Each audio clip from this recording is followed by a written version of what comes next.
Lions Rock Productions. This is Jay Moore. This is Greg Proops. This is Jordan Harbinger. This is Dexter from The Offspring. This is Nathan This is East. Sebastian Younger. This is Rick Marotta. This is Stuart Copeland. This is Mick Gillette. This is Andy Summers. Hey, this is Skunk Baxter. This is Gabby Reese. This is Rob Bell. Hey, this is John Leon Guerrero. Hey, and this is Pete A. Turner. Hi, this is Rebecca Zung, and you are watching the Break It Down Show. And now, the Break It Down Show with John Leon Guerrero and Pete A. Turner. Man, this is awesome. We talk to a lot of different people on this show, Rebecca, who do a lot of different things. And over time, you collect very peaky in terms of successful people. We've had on hyper successful #1 New York Times bestsellers, not just New York Times, but the top.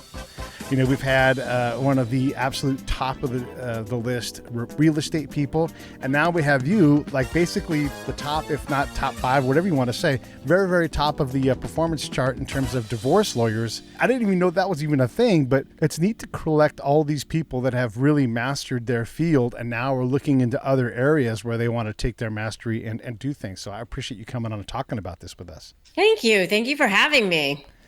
So how does one measure their ability to be the very best divorce lawyer in the nation or among the best? Well, I look at it from a couple of different places, and I only look at metrics that are actually venerated, respected, neutral. So U.S. News and World Report is one, and they publish a list every year of the best lawyers in America. Martindale Hubbell is one of the oldest, neutral, very highly respected ratings systems for lawyers. And so I'm AV rated with Martindale Hubbell. Trend magazine, they look at who their legal elite is every year, super lawyers, things like that. And so when you take a composite of it, you just look at, okay, you know, it ends up being like the top 1% of attorneys end up on all of these different lists. Yeah. I've had a couple friends that worked in this field before, and you have to slog through a lot of stuff, you know, clients that want to talk a lot, and you're like, hey, let's just talk about ABC and get these things done. You must have kind of mastered that. I mean, there's so much damage, there's so much anger. How do you deal with that? How do you put the person in a state of mind? You're like, I've done a zillion of these things. I know what to do. Here's where we need to focus our energy. Here's where you need to heal. Because that healing process, you know, how many friends have come up to you and said, I got a divorce. It's gone now. I'm so good. I'm so ready to go on to the next day. And you're like, gosh, you're really still screwed up. You know, because you take so much damage when you go through this process. Oh, yeah, for sure. I mean, I teach people how to negotiate with narcissists now, like all over the world, and not just in divorce, but in any kind of situation. And it's all the same, regardless of what, you know, whether you're going through divorce in a marriage or going through a divorce in a business partnership or whatever it is. If you're dealing with somebody who's toxic, it's probably because you had some kind of a relationship with them. And the paradox is that a lot of times during the worst, most traumatic times in your life, you have to make these critical decisions, and it's so hard to have a clear mind. So, you know, by preparing yourself ahead of time, I always say 80% of a negotiation is won before you even walk into a room, because you have to prepare yourself by doing all of the work, creating a strong mindset, a powerful mindset. I say that's 50% of the work right there, but also doing your research, researching your side, researching their side, creating your arguments, looking at your risk analysis, and being, you know, anticipating what the situation is going to be. And the more you do that, the less anxiety you will feel, the less powerless you will feel, the less paralyzed you will feel. You brought up the narcissist thing, and that is like one of your specialties. There's a lot of challenging personality types in the group B, the borderlines, you know, all these different things. Why do you focus on narcissists as like a sweet spot over, you know, antisocial, borderline, or histrionic? And to be honest with you, it's just a word that people, when they hear it, they recognize what that is. I mean, you know, there could be a lot of people out there. I know that there are a lot of people out there that may not necessarily be narcissists. You know, they haven't been diagnosed as narcissists narcissistic personality disorder.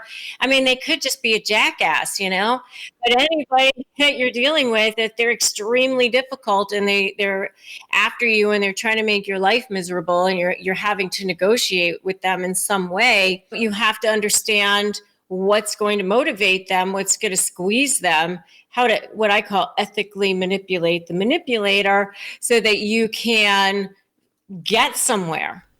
Otherwise you won't. Yeah, that makes sense. And you're right. It is the go-to diagnosis, right? I mean, that's, someone's like, they're a narcissist. It's the go-to word. Yeah, that's for right, sure. Yeah. Well, personal like my unqualified diagnosis is that person is a narcissist because it's the one word I know. And it's because I don't like this person. They're an asshole. But, maybe they do have borderline. But you're saying like there are some common threads in all of these kind of contentious people that and give you some power when you're able to see it from a more prepared perspective. Is that the best way to say it? Yeah, I think that's a big part of it. I think a lot of it is also, mindset. I can't say enough. I can't stress enough how important that is too, but also understanding the personality type of a narcissistic type of personality, whether it's a cluster B, whether it's, whatever.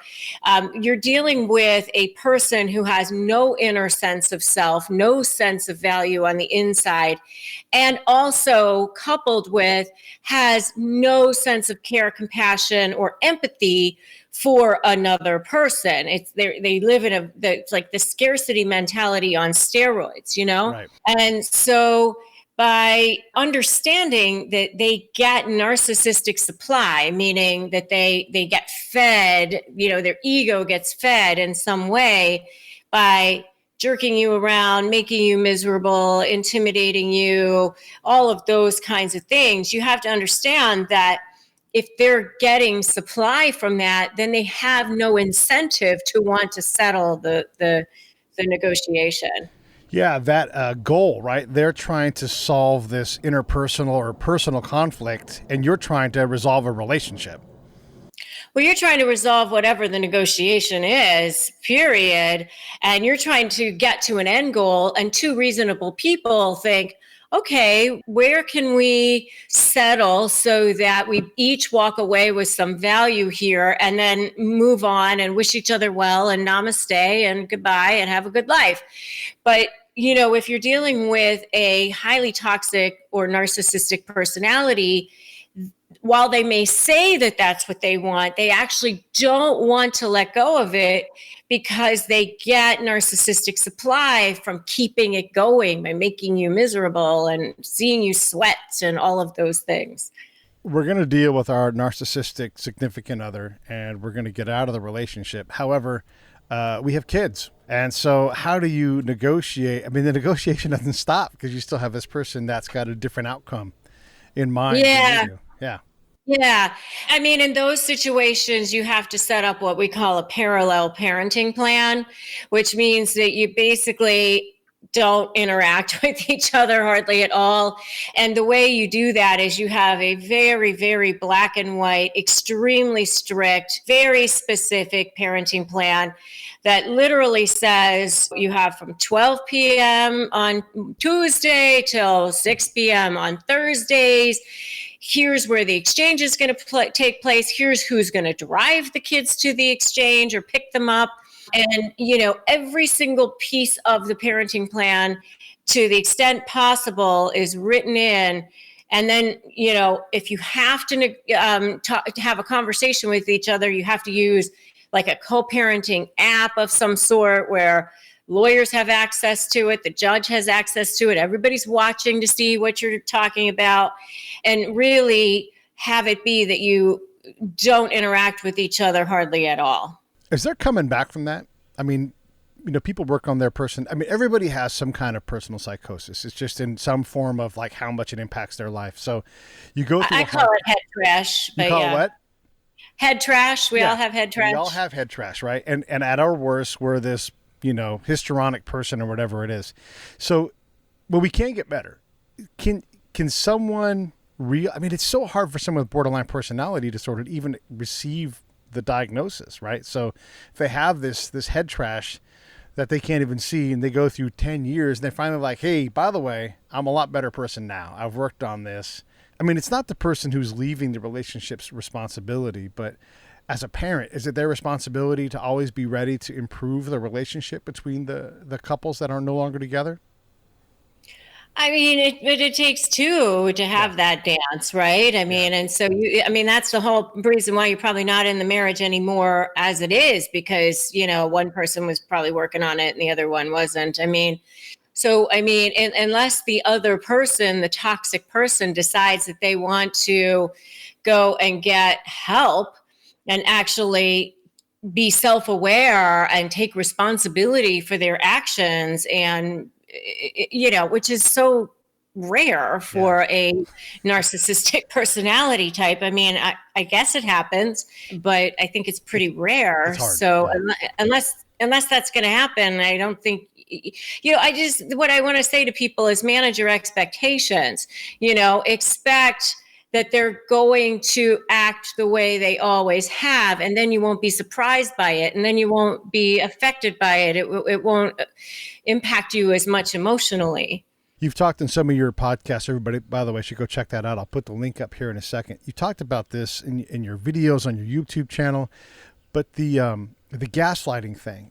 But I often wonder, because divorces are so hard, you can gaslight yourself. Like this whole thing, like, I'm fine now, and you're really not fine. It takes a while. How do you hold yourself accountable to be the best version of you, even if it's without this narcissist in your life? Like, you can latch on and become vengeful, when really the best thing for you and the narcissist is for you to get the hell away from them. Like let the vengeance play out in your happiness or whatever. How do you hold yourself accountable so that you don't feed into the hate and the misery? Well, I mean, the first thing I want to just say is forgive yourself for any times that you let it slide in the past. I mean, because you can't change the past. And a lot of people have a lot of regret about that, and staying in it and enabling people, and that whole saying about how you tell people how to treat you, by what you allow and that sort of thing. I mean, just forgive yourself for that, because you can't do anything about it. You made the choices that you made at the time for your reasons at the time. It's, and hey, these people, men, women, they're both narcissists. I mean, there's narcissists in both genders. So, but they're good at what they do. They're master manipulators. So don't beat yourself up over the fact that you were prey to them. But then moving forward, now that you know, as Maya Angelou said, when you know better, you do better, right? Yeah. So now that you can start creating boundaries. And even if you have children with the person, you can still create boundaries. You can say, I'm not going to allow myself to be disrespected. So if the person starts screaming at you or belittling you, you can say, I'm not going to be involved in this conversation. When you're ready to talk to me in a respectful manner, I'm ready to have a conversation with you. Or you can set time limits and say, we'll have 30 minutes and that's it. Or you can set an agenda. This is what we will be talking about, nothing else. You're not allowed to bring up something I did 25 years ago and expect to have a conversation about that again. So you can still, even if you still have to interact with the person, you can still have boundaries to help you avoid so much exposure to all the toxicity. Someone who's got a bunch of head junk and they're presenting as a narcissist, they're not well. If they had cancer like that, you would act differently. What do you owe a person in terms of, it's so hard because addiction, these diseases that present in you, like, hey, you've got addiction and I've got the tumor, right? That's how these things kind of work. Narcissism gives you all the problems, but do you owe something to them? Because they aren't well, right? And their brain isn't going to work right because of who they are and how they're wired and the position that they're in. What do you owe someone like that who truly is sick? I don't think you owe them anything. I think that you can send them white light and pray for them and do whatever you need to do. But the owing, there's a guilt that's like intimated by that statement. Like, I owe them, so therefore, if I don't do this, I'm going to have to feel guilty or regret or something if I don't do it. And we're talking about a responsible adult, you don't owe them anything. I mean, you can wish them well and pray for them, and that's about it. I mean, you got to save yourself, like the oxygen mask has to go on your face first. And if you get into this pattern of thinking that you have to stay and be mistreated and abused and, used and abused is what I say sometimes, that, in order for you to say, to not feel guilty because you owe them this, it's just, I think that that's super, super toxic and really dangerous to your own mental health. Yeah, fair enough. You don't want to become codependent, and I suppose I would suggest you need to do enough care to enable yourself to say, I've done what I know how to do. And now it's time to move on, because you would at least do that if they had some kind of other problem. I was like, if you could see my PTSD on my arm right here, you would say, oh my gosh, Pete, and you would treat me differently. But to be treated horribly by someone who's a narcissist is also a different thing than someone who has cancer. I always struggle with that, right? Like, you don't owe them anything, but you owe yourself the thing where, like, I did what I know how to do, and now I can separate myself from addiction, from narcissism, from whatever it's going to be. Let me swing this back around the other direction now, because this is ultimately, like, the heart of what you do. How do you, one, get into a better relationship? And then two, how do you recognize, well before you're, married and have kids and cars and everything else, how do you do these things so that you can see what that manipulation looks like? Because the narcissists I know, and the way I understand the disease is, they're really tempting on the way, on the beginning. So how do you know at the beginning? How do you identify? I think they well, first of all, they love bomb you. I mean, whether it's a business relationship or a personal relationship, that's how they get you into their web, is they love bomb you by, they're really, really good at reading people. So they're excellent at reading what it is that would be a perfect situation for you. So in the beginning, you just can't even believe this person is real. Like, they're just so amazing. Where did you come from? And like, if you're a super busy, career person, then this person is picking up your dry cleaning and delivering you dinner and, like, making life so nice for you. If it's a business situation, they have the perfect client, the perfect set of skills, the amazing, investors into the business or whatever it is.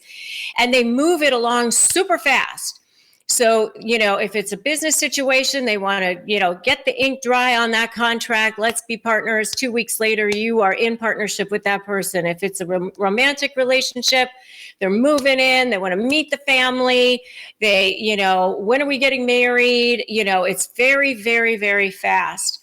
And to me, that's a huge red flag. If they're too good to be true and they're moving the relationship along way too fast, and the little hairs on the back of your neck are going, I don't know, this seems like too good to be true. It probably is. But what if they are just too good to be true? Like, what if they are true? Like, what if they are just, how do you balance it? You don't want to throw away this shot at love. It'll show in the long run, because the narcissist can't hold themselves to that level for very long. Okay. They start devaluing you. Like, the little devaluing nuggets will start being pelted at you. What does that look like? Well, it could be, are you sure you want to eat that? Your pants are looking a little tighter than they used to be. I mean, thanks for taking care of whatever it was. I saw you made a couple of mistakes, so I went and fixed it for you. Just like it might be little things like that, or it might be all of a sudden you're the most beautiful or handsome or gorgeous or smart or person, whatever they've ever met, and they can't stop being with you, and they need to be with you every minute of the day. And all of a sudden they're not responding to your text messages for 12 hours at a time, or, they're completely like going, silent on you. And what happened to that? And then when you ask them what happened, like, oh, don't be so clingy. Like, why are you so, and it's very confusing, because you're like, well, I thought we were doing this, I thought we were happy here. So, it's, and then they'll go back to love bombing, devalue, love bomb, devalue. And it's a very, very toxic pattern. You have a sense for timeline? Like, how long does this last? Like, when someone starts to show their true colors, and again, all relationships start out with this white hot love, and then it goes, and the love evolves. But it's love, right? The love evolves into other kinds of love where you have a different pace of relationship. So I don't want to have people like kicking their significant other one out of the house because they haven't, bought them chocolates or anything. I don't know, but I mean, it's not that though. I mean, obviously, every relationship, if it's a romantic relationship, having sex 5 times a day in the beginning, and then it maybe wanes off and turns into once or twice a week or whatever. That's totally fine. But if the person is, withholding stuff from you or withholding, they do these gaslighting things, like you see text messages that don't look right. And then they'll say, oh, you're just imagining things, or, you're paranoid. That's not what that is. Even if it's like very, where, I don't know, your spouse is talking to somebody from work and they are like saying, I love your body or something like that. And it's like, oh, I was just saying that, they had a nice new outfit, or you're reading too much into that. And it's like, how do you read too much into that statement? You know what I mean? But that's what they do. And they get people Yeah. Right. that. Yeah. Yeah. It sounds so ridiculous when you say it like that, and I just, it's such a puzzling or vexing problem, where you're in this thing and you're wondering, is this person this? You've got a post talking about 5 signs. What are the 5 signs? What makes sense? 5 signs of which? That you're in a narcissistic relationship. Like, what are those things? I know you talked a little bit about the love bomb, but talk about it, expand on those things. I mean, the devaluing, the moving it too fast, the gaslighting, the passive aggressive stuff, when it's not feeling good. When you're with someone and they make you feel good. And, even if every relationship is going to have a situation where maybe somebody, did something that made you upset or whatever, but how are they reacting to it? Are they saying, oh my God, I am so sorry. I really didn't mean to hurt your feelings. I can see now where, you would have felt that way, and I'll make sure I never do that again. I mean, you can tell if somebody is responding to you like that, or if they're like, you're imagining it, you're crazy, you're the only one who thinks that way, nobody else thinks like you do. I've talked to all these people and they all think that you're crazy. I mean, when they're saying things like that, it's not feeling really good. You're not feeling like that person is for you. Yeah, the not for you thing. Oh, man. How do we get better at not picking? I mean, look, at some point it's on us, right? We've got to pick better people. If you're in your 3rd or 4th major relationship in your life and you continue to find narcissists, what do we do?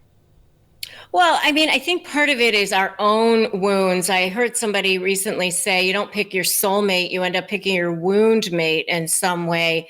I mean, we are all, we have our own neuronal patterns. And sometimes if we had, maybe a narcissistic parent or a situation when we were a kid or something that makes us feel unworthy of having true love, of having somebody take good care of us, of being in a healthy relationship, that we end up picking people who are going to, even though consciously we don't like it, but subconsciously maybe we somehow feel like that's all we deserve or something like that. And then I think part of it is also sometimes, I know women especially are guilty of this, but I think men too, where we have this sort of savior complex where we think, I can fix them. I can give them enough love. I know that they've been hurt and they've been wounded and they had this terrible childhood and that's why they treat me poorly and so you start making excuses for them. And, they don't even have to make the excuses anymore because you're doing it for them. And suddenly, 10 years has gone by or 20 years has gone by, or you've got kids together. And now it's like, well, I don't want to get out of it because I don't want to leave the kid, have the kids be in 2 different, houses and all the different stuff that happens. So, Or you're afraid you're going to look bad or you're going to lose income or whatever it's going to be at that point. Yeah, you just brought up a lot of hard stuff. What's everybody else going to think about this? Am I going to be a bad mom or a bad dad for doing this? And then just for my kids, I'm going to stay here, and we're just going to power through this. And at some point, it's so hard to leave sometimes, even if the person is terrible, because, we fear the unknown, we fear whatever it is. When you see a couple do a good job of getting a divorce, I'm assuming that's a good thing. What do they bring to the table? Like, what are your clients who are like, this is going to be a good divorce. This person gets it. They're ready. This is going to be good.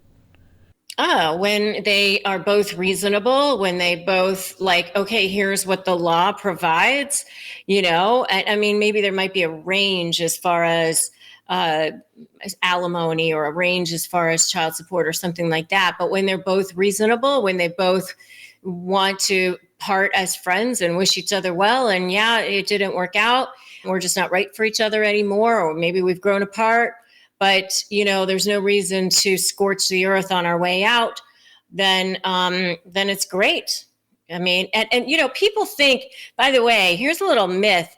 People think that, divorce lawyers love these huge contentious cases because they make so much more money that way. That is so not true. I mean, because as lawyers, you kind of get sick of dealing with these people that are fighting all the time too. Number one. And number two, they don't like spending all this money on the divorce lawyer. I mean, nobody wants to spend lots of money on the divorce lawyer. A really good divorce lawyer will say to you, I think it's better for me if I do a great job for you as efficiently as possible and get you in and out of here. And then, you'll send me all your friends. And then, my life is more peaceful. I have a continuous steady stream of clients come in the door, and you are happy too. So those are the best ones, frankly. I'm so glad you said that, because we get this unfair, invitation or impression that you guys are always milking, and my one friend who is a divorce lawyer, one of the things that this person says is like, I'm not going to be your therapist. As soon as you start getting into that zone, I'm going to stop and say, get your therapist. I'm here to be efficient. I want to get you out of this with the best deal that is legally fair for you, and let you get on with your life. You're here because you want to move on with your life. Let me do that for you, as opposed to get into these big nasty things. Because this person, he's like, hates having to deal with all of that, the calls, the complaints, the misery, having to go back to court 5-6 times more than necessary to deal with these things. It's hard in this person's life to have to carry that crap around. That's why I don't even barely do it anymore. I mean, I'm so lucky that I have my YouTube and I have my Slay programs and I have all the things that I have online now. So I don't really have to practice that much anymore. It's great because, it's almost like an unwinnable situation because, there's no way that you can divide everything in half and have your kids be, in half too, in a lot of ways, and still feel whole. I mean, you can't divide the assets in half, divide the kids in half, divide the income, and somehow feel like you're whole. Yeah, no, I love it. And I do want to talk about some of the things. I'm getting into your YouTube channel. By the way, everybody can go to your YouTube channel. It's right here. All you got to really do is type in Rebecca Zung. Yeah, it's just youtube.com/Rebecca Zung. Yeah, and if you just type in Rebecca Zung, you'll get it. Oh, yeah. And I got that straight from your channel, and I'm like, why isn't it branded? Anyhow, Rebecca Zung is all you got to type in, and it will come up. Her social media team is great. They got it all covered. Same thing on Instagram too, by the way. Go check her out on Instagram, and you'll be able to get a lot of these things. So much video content on tips and tricks. So if you feel like you're in a situation with someone who is a narcissist, or you're trying to get out of it and trying to just go to these resources, there is so much stuff there. I'll probably spend an hour just listening to like great clip after great clip, reliving relationships, going, man, I'm glad I'm out of that. Sorry about that. No, it's great. Don't be sorry about anything. It's fantastic. I wanted to ask you about your podcast too, because look, a lot of people have podcasts and don't necessarily need them. I think for you, it's unique because you're talking about ultimately I would say you're talking about how to get away and move on with your life. It's there's a lot of people that tell you how to live your best life, but you're saying, here's how you negotiate it. Here's how you get away from this person who's, taxing your life and your enjoyment. What have you learned? I mean, you've been at this podcasting for a while. What have you learned from the podcast yourself? Oh gosh. I mean, I love doing the podcast because I get to interview incredible people and I learn so much from them. I mean, it just first thing that jumps in my mind is on Friday I interviewed Bob Proctor, who's like one of the fathers of the law of attraction, and he's got me reading Think and Grow Rich again and like listening to it on a loop. And we hung up. I mean, we got off the air and he immediately starts coaching me, like, how much are you charging for your programs? It's not enough. How much are you charging for your, I mean, he was like, I love being able to do that because I can connect with incredible people from all over the world. And I learned so much from every single guest. Everybody, we're coming up on 1,000 episodes here. Everybody always says, what's your favorite one? I'm like, are you kidding me? Like out of 1,000 episodes, they're all so incredible, like learning from you, learning from the next person, and then processing this stuff through how I talk to other people. Like the guest I had on, I had 2 guests today. You were the second one. The first one was talking about, and he's wonderfully successful. He's a musician, he's a movie writer, but he's also an entrepreneur, does all these great things. And he writes a book on attraction. How does a regular guy who's not trying to scam ladies, how does he develop confidence and he's got a whole system. And because he wants on the front end for you to be in a better relationship. Don't just look at it as conquer and stay, like a lot of us dudes do. That's what we're never taught these things. So you got to go back as an adult and read these books and go, oh, I've been doing it wrong, Yeah, well, I mean, I think, we have our genetic imprinting and then we have, whatever happened to us as kids and, whatever happened to us on the playground or from our parents or this, that, and the other thing. And then we develop these like processes that serve us in the moment as a 10-year-old or whatever, like to protect ourselves, but they're not really the greatest as far as serving us as we get older. So we got to unwind a lot of that stuff. I love Gary John Bishop's work, his use of swear words and just his. So look, I had him on my show. That's why I'm bringing him up. Did you see that? Yeah. Oh yeah. So I love his work, and I loved him on your show because I'm a tactical guy, right? I was in combat. I like to think of like, if I've got this strategic goal, what do I have to do today to achieve a little bit of that strategic goal? And he's one of these guys. Like, how do you unfuck yourself? Okay, great. So. Talk about him, talk about his work, and talk about what you pulled from that. Oh, I mean, I love his work too because I mean, I've followed a little bit of Tony Robbins. I've never done any of his stuff, but Tony Robbins actually talks about using swear words like in a strategic way. Like it kind of shocks you because your brain like perks up and listens, and that's what I like about Gary John Bishop is that he uses these swear words, but he uses them in a, not to be vulgar, but really in a way to just sort of like be blunt and go, you want to unfuck yourself? Here's how you do it. Like 1, 2, 3, 4, 5. I mean, it's not hard. You just got to do it. I mean, and I've had people on the show like Mark Victor Hansen, who actually introduced us, and he'll say, you got to be able to take direction. You got to be able to say, okay, this person knows more than I do. I'm going to do everything that they tell me to do. And if you don't, if you keep doing what you're doing, you're going to keep getting what you're getting. I mean, that's like, it's a cliche, but it's true. Mark is such a wise, and his wife is wonderful too. Seeing the two of them together, you're like, come on, you're putting me on. But you see them love each other, and it's real. I had such a great time talking with them on the show, and they seem to be such genuine people that truly want to improve the world.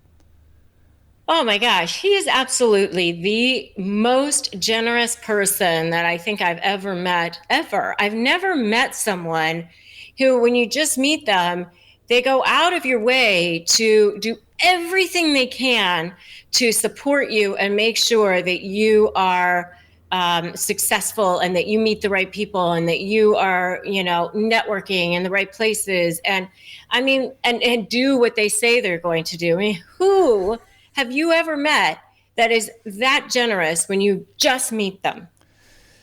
The list of people that have said, I'm going to introduce you to 3 people you should have in your podcast and have them actually do it. The list of that, it's one. He was look, I've had a lot of people book a lot of people on my show, but he said, I'm going to give you these 3 referrals as a guest, and here you go. And I'm like, oh my God, he did it. You know, it's like, wow. I know. It's just absolutely. We should all, if everybody were like him, the world would be very much a different place. There's no doubt in my mind. I mean, and her too. I mean, they really are so perfectly suited for each other. And I believe that the world, it brings us people who are, we're vibrating at a certain level. We attract certain people into our world. If you want to know where you stand vibrationally, just take a look at the 5 people that are closest to you right now. And there you are. And if they're negative Nancys who are toxic or whatever, then maybe you need to start vibrating at a higher level. And, those 2 are really excellent examples of that. Yeah, for sure. The 5 things closest to me right now in my backyard, there's 5 dogs, all neighbors, and I keep muting to keep them out of the show. They're so. Can't get any better than that. Yeah, you don't get any better than that. No, what's happier than dogs? I mean, talk about unconditional love right there. Yeah. They go in the backyard and they bark at each other. That's just how they talk. They're having a great time. I've actually also had sea lions interrupt my show before too. So I don't know if you've had that yet, but I was sea lions. There are sea lions just down the road from me in Redondo, but I don't have them here. I recorded on my buddy's boat in Oceanside, and then literally the next boat over there was a sea lion on the back of the. How awesome is that? I know. That's pretty cool. We're so fortunate to have this platform. I mean, in terms of business, it's a great marketing tool, great networking tool, fantastic PR tool, self-development. I can go on. And this is for me, like not even for the audience. For me, it's like selfishly, right? Yeah. I mean, how much did we get to learn? You said you had 1,000 guests. That's amazing. I mean, how long have you been doing this? About 7 years, yeah. So it's been a long time. And yeah. The amount of people, so many friends that have come from this thing, it's really great. When you look at your podcast, you never run out of ideas. You always evolve it. But how has your show evolved? You've been on for a while, so it's grown. What has it grown into? I don't know. I think I have like 400,000 downloads or something like that. But my YouTube is really what's exploded. Yeah, that's bonkers. I've gotten over 100,000 subscribers in 10 months and 6 million views. So that's really, really exploded. I think that if you put content out there that's usable for people and helps them, then, people will want to hear more of what you have to say. And I'm just grateful that, honestly, I mean, not to get too woo-woo on you, but I look at it as, I'm a conduit for the universe, and I'm grateful that I am able to be a vehicle for the universe to help people with this. Because, a lot of people are stuck in horrible, horrible situations, financially, business-wise, romantically, whatever. Maybe it's a family situation. And they don't have real usable tools out there. I mean, there's a lot of people out there who are just talking about, here's what narcissism is. And here's why somebody became a narcissist, or here's, what's happening or whatever. But, there's not that many people out there saying, okay, now but what are you going to do about it? How do you get out of this thing and actually maybe still have some skin left on you when you walk away, right? Yeah. And that's my privilege and honor. That's what I teach. Normally, when there's not a global pandemic, I'd be sitting across from you at your house on at a table, somewhere in a restaurant, whatever. We would have this interpersonal thing. But I'll be damned. Oh, that would be so fun. Yeah, it's so much better, right? But yeah, there's not even any restaurants open over here right now. I know. And it's so wonderful where you're at, by the way. So we don't have that pleasure right now, but it still seems to work. You were talking earlier about the off-mic conversations. There's like little bits of falling in love every episode where you just find this person and you do manage to vibrate, or whatever woo-woo term you want to use.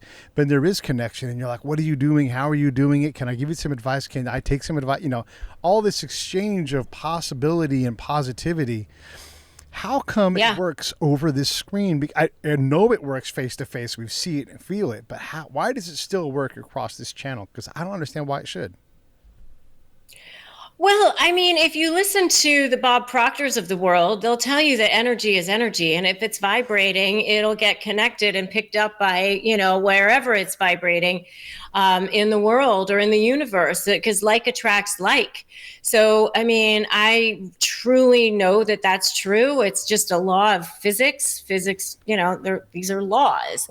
And I just think that you feel connected to somebody regardless. I mean, if you happen to be, vibrating at the same level.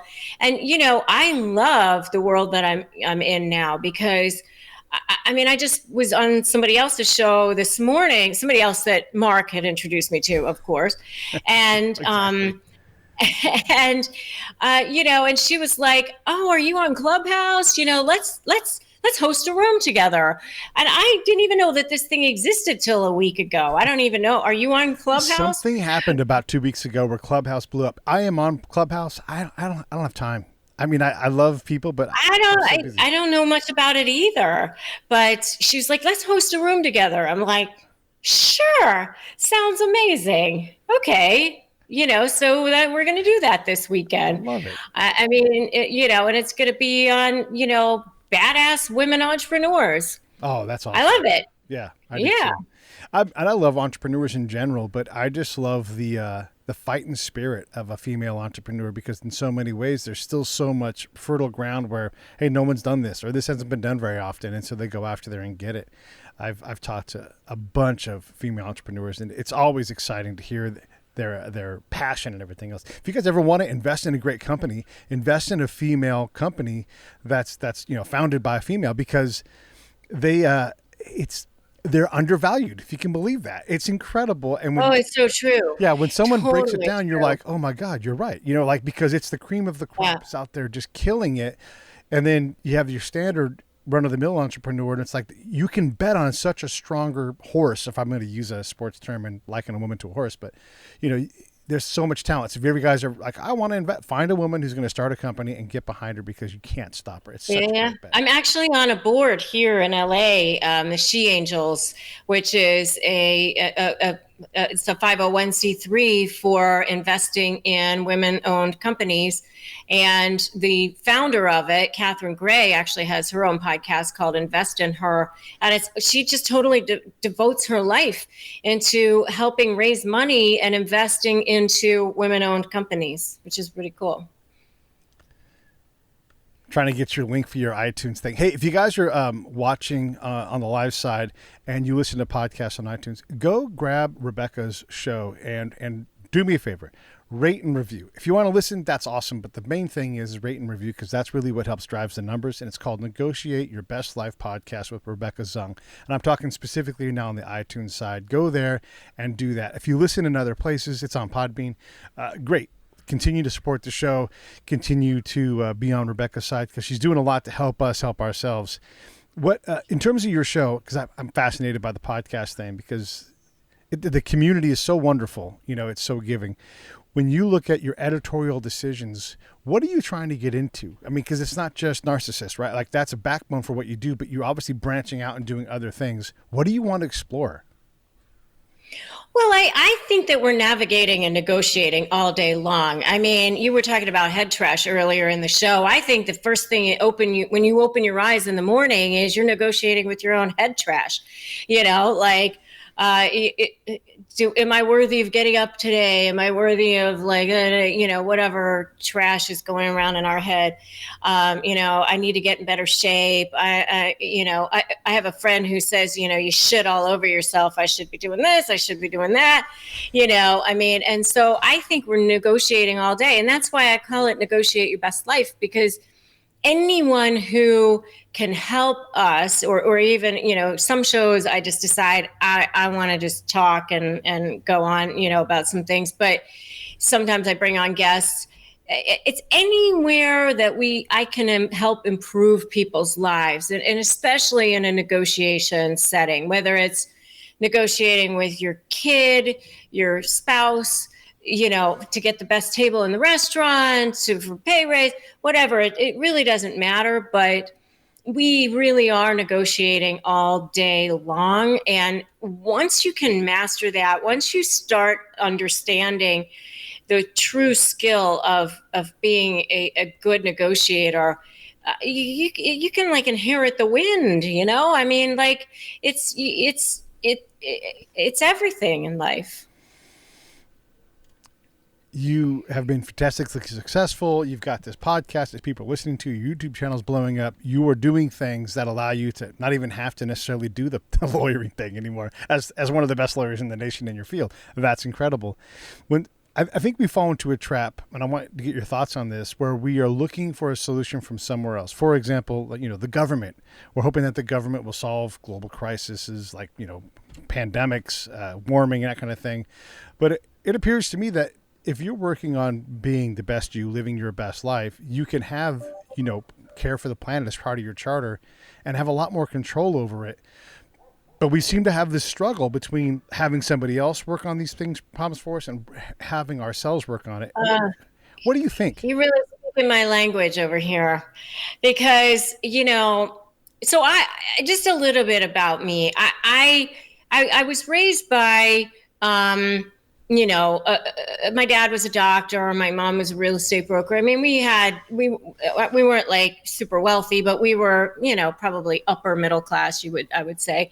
And, I ended up dropping out of college when I was 19, which, my dad was Chinese, my mom's German. So like, I say I have no fun genes whatsoever, but what that means is German Chinese is like education. So my version of rebelling was I dropped out of college at 19, got married, and I had 3 kids by the time I was 23. And my dad was like, you're on your own at that point. I mean, you got married, you had kids. I'm not giving you any more money. We're done here. I mean, and so I could have sat back at that point and said, oh, my life is so, because it was hard. I mean, financially, it was very hard. I mean, I had to live with the consequences of my decision at that point. And then I got divorced. And I had these 3 little kids, and I had to finish college, and I had to go back and finish law school. And, and even when I went back to law school, I remember somebody saying to me at that time, this was in, 96, something like that. I remember somebody saying to me, oh, I know a bunch of people who have graduated from law school. There's way too many lawyers.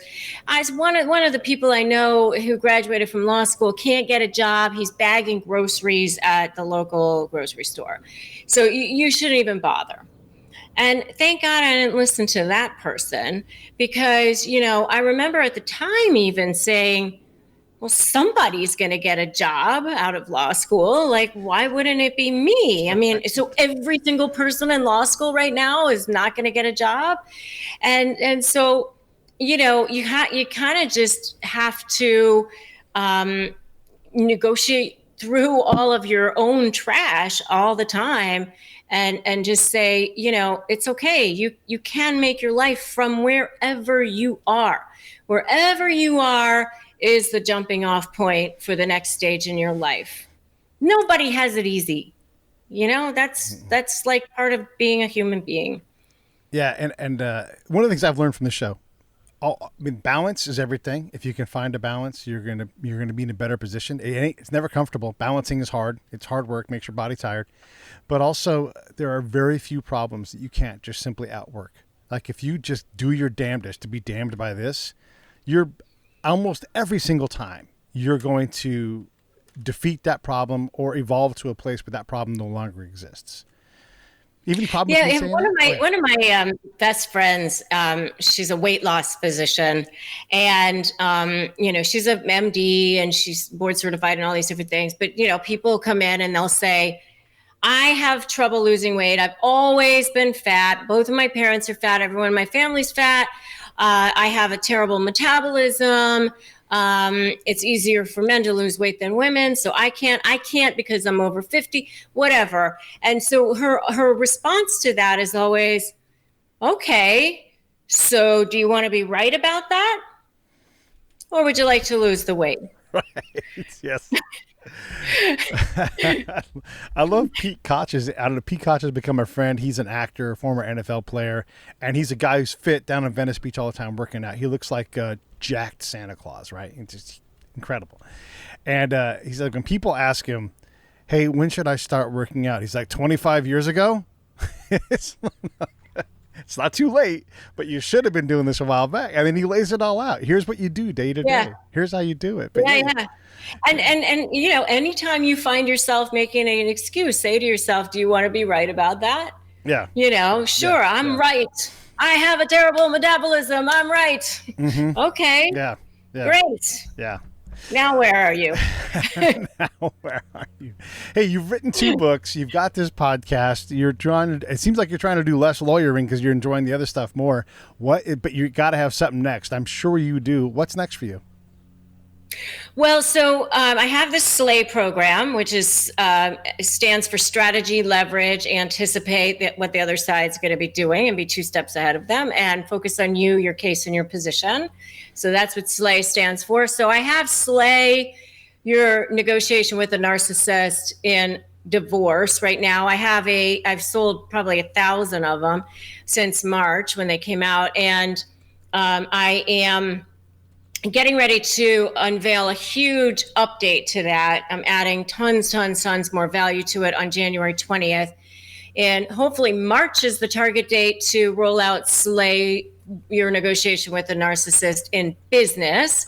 So I see somebody was talking about being a realtor on your show here. That's going to be fantastic for anybody who's dealing with narcissists in business. And then the next step will be a certification program for people who are lawyers, mediators, anybody who's dealing with narcissists, maybe as opposing clients or as clients, and they really have to understand that I want to develop a network of a referral network. And so that will be part of that. One of the incredible things is we try to redefine college and learning and all these other things. You don't just have to read a book anymore. Reading a book, yes, please go do that. You can listen to a book. And in the podcast world, this is the best part. Like my friends will say, "Oh, I love this book so much. It's so good. You should read it." And I'm like, why don't we just get the author on the show? It's like incredible. Yeah. And then also, all of you brilliant people who do your things, I'm talking to everybody, not just Rebecca, but for sure Rebecca too. You can make a course. You could take someone's course. Like, she knows negotiation like very few people on the planet. And you can buy the course. And these things are reasonable. I mean, there are so many courses. You want to take better pictures? Someone's done a $20 course for that. $20. And you can all of a sudden, like, here are the basic principles. Here's what you do. And on, Rebecca, you know this, like on 10,000 subjects, whatever it is that you want to do, whether it's human interpersonal, things or a mechanical thing, there are YouTube videos, there are courses, and they cost nothing. You can educate yourself at a level that is so much more practical, so much more essential to what you're doing than never before in history. It's so incredible. I love that you're doing this SLAY program because I can see why you're selling them like crazy. Yeah. Well, I mean, I always say it's like less than the cost of 1 hour of a top attorney's time. Right. And you will save that money back like that over and over and over again. I mean, it's basically an investment into your future. So, I mean, the return on your investment is your life back. How do you even put a price on that? Yeah. I mean, you don't. And it sounds like it's a good investment because you go into these everybody should just look at what she's done, look how successful she's been, how diversified she is, and just go to slayyournegotiation.com and then you'll see all the stuff there and get that. Definitely go and check out the podcast, whether you're on iTunes or whatever. The YouTube channel is rocking. There's so much stuff there. Again, if you're in a bad relationship or you have to deal with someone who's trying to dominate you through love bombs or gaslighting or whatever, here is the master. Go check out her stuff. All of these information. If you type in Rebecca Zung, it's just a whole page full of stuff. There's so many things. Thank you. And I do have a free gift for your listeners, which is the Crush My Negotiation prep worksheet. It's been, I've given it away to so many people. It's actually an ebook. It's 15 pages, totally free. Just go to winmynegotiation.com to grab that. I'm trying to type that in now. See if I can get it to go fast enough here. Nope, Yeah. I typed it in wrong. Okay, well, winmynegotiation.com, and you'll get that and everything else. Yeah. I don't have any more questions for you. You did a great job. Do you want to ask me anything? Not that I can think of, but thank you so much for having me and being part of your show. And I love what you're doing. And, you know, hey, all of us are out here trying to make the world a better place and improve people's lives and give people tools.